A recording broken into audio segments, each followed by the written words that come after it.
how to add a Figma link to Behance. To show you this, I will use a project I created before. So this is a welcome screen. You just click on that and it transitions into this. So what we want to do is get the embedded code. So the way we do this is we go to prototype first, and you want to make sure that this first page here is your starting point. So you can just click on flow starting point from here.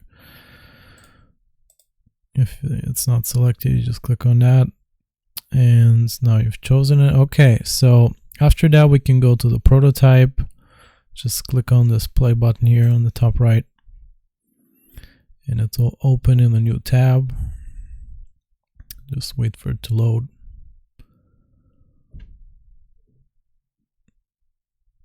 Okay, so once we're here, you can see this is my prototype.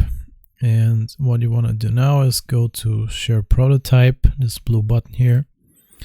And you want to make sure that this is set to anyone can view, very important.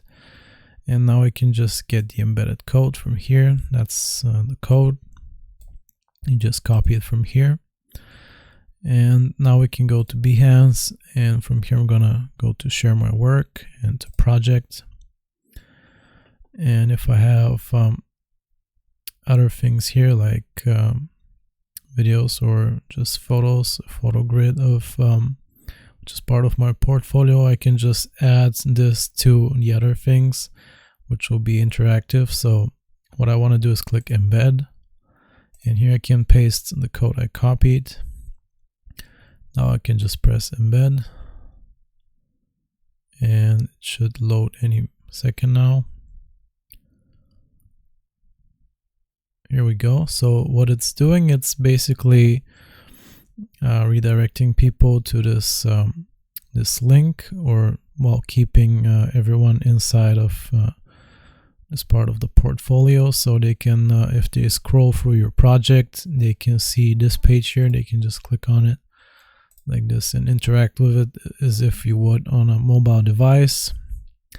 And it's a very good way to present your projects in Behance. So that's how you add a Figma link to Behance. I hope this was useful. Remember to like and sub, and I'll see you next time.